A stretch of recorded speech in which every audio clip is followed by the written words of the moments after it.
ചലച്ചിത്ര നിർമ്മാണത്തിന്റെ മറവിൽ കള്ളപ്പണ ഇടപാട് നടത്തിയെന്ന ആരോപണം നേരിടുന്ന നടൻ സൗബിൻ ഷാഹിറിനെ ആദായ നികുതി വകുപ്പ് ചോദ്യം ചെയ്യും. ഇന്നലെ സൗബിന്റെ ഉടമസ്ഥതയിലുള്ള പറവ ഫിലിംസ് എന്ന നിർമ്മാണ കമ്പനിയിലും ഡ്രീം ബിഗ് ഡിസ്ട്രിബ്യൂട്ടേഴ്സ് ഓഫീസ് അടക്കമുള്ള ഇടങ്ങളിൽ ആദായ നികുതി വകുപ്പ് റെയ്ഡ് നടത്തിയിരുന്നു. ഉച്ചയോടെ ആരംഭിച്ച പരിശോധന രാത്രി വൈകിയാണ് അവസാനിച്ചത്. നിലവിലെ കണക്കിലെ 60 കോടിയുടെ അവ്യക്തതകൾ നീക്കാനാണ് സൗബിനിൽ നിന്നും വിശദീകരണം തേടുന്നത്.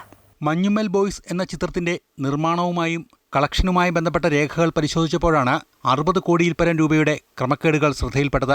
ഇതിൽ ഉടനടി വിശദീകരണം തേടാനാണ് ആദായനികുതി വകുപ്പിന്റെ തീരുമാനം. സൗബിന്റെ ഉടമസ്ഥതയിലുള്ള പറവ ഫിലിംസ് എന്ന നിർമ്മാണ കമ്പനിയുടെ ഓഫീസിലും സൗബിന്റെ വീട്ടിലും ആദായനികുതി വകുപ്പ് നടത്തിയ പരിശോധന രാത്രി വൈകുവോളം നീണ്ടിരുന്നു.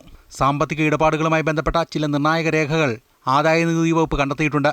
സിനിമാ നിർമ്മാണത്തിന്റെ മറവിൽ കള്ളപ്പണ ഇടപാട് നടത്തിയെന്നാണ് താരത്തിനെതിരെ ഉയരുന്ന ആരോപണം. മഞ്ഞുമ്മൽ ബോയ്സ് സിനിമയുടെ നിർമ്മാണത്തിന്റെ മറവിൽ നടന്ന കള്ളപ്പണ ഇടപാടുകൾ സംബന്ധിച്ച് എൻഫോഴ്സ്മെന്റ് ഡയറക്ടറേറ്റും അന്വേഷിച്ചിരുന്നു.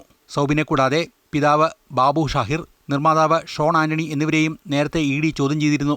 സാമ്പത്തിക ഇടപാടുകൾ നിയന്ത്രിച്ചിരുന്നത് നിർമ്മാതാവ് ഷോൺ ആന്റണിയാണെന്നാണ് സൗബിന്റെ വിശദീകരണം. ഡ്രീം ബിഗ് ഫിലിംസ് എന്ന നിർമ്മാണ കമ്പനിയിലും അന്വേഷണ സംഘം ഇന്നലെ പരിശോധന നടത്തിയിരുന്നു. ഇരു നിർമ്മാണ കമ്പനികൾക്കും കേരളത്തിലെ ഒരു സ്വകാര്യ ധനകാര്യ സ്ഥാപനമാണ് പണം നൽകിയതെന്നും ഇതിൽ അനധികൃത ഇടപാടുകൾ നടന്നിട്ടുണ്ടെന്നുമാണ് ആദായനികുതി വകുപ്പ് സംശയിക്കുന്നത്. മഞ്ഞുമ്മൽ ബോയ്സ് എന്ന സിനിമയുടെ ലാഭവിഹിതമോ മുടക്കുമുതലോ നൽകാതെ ചതിച്ചെന്ന പരാതി നേരത്തെ അരൂർ സ്വദേശി സിറാജ് നൽകിയിരുന്നു. തുടർന്ന് നടന്ന പോലീസ് അന്വേഷണത്തിൽ ഗുരുതരമായ സാമ്പത്തിക തട്ടിപ്പ് ഇതുമായി ബന്ധപ്പെട്ട് നടന്നിരുന്നുവെന്ന് മനസ്സിലായിരുന്നു. പോലീസ് ഈ കേസന്വേഷണ റിപ്പോർട്ട് ഹൈക്കോടതിയിൽ സമർപ്പിച്ചിട്ടുണ്ട്.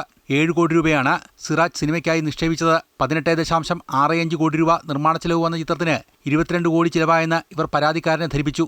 ഷൂട്ടിംഗ് തുടങ്ങുന്നതിന് മുമ്പേ ആദ്യ ഷെഡ്യൂൾ പൂർത്തിയായെന്നും നിർമ്മാതാക്കൾ സിറാജിനെ തിരിച്ചെന്ന് പറയുന്നു.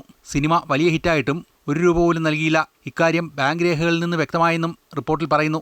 ഏതാണ്ട് 47 കോടി രൂപയുടെ നഷ്ടമുണ്ടായെന്നാണ് സിറാജ് പറയുന്നത്. നിലവിലെ ആദായ നികുതി വകുപ്പിന്റെ അന്വേഷണത്തിൽ നികുതി റിട്ടേൺ ഫയൽ ചെയ്തിട്ടില്ല, കണക്കുകൾ മറച്ചുവെച്ചുവെന്നുമാണ് കണ്ടെത്തിയിരിക്കുന്നത്.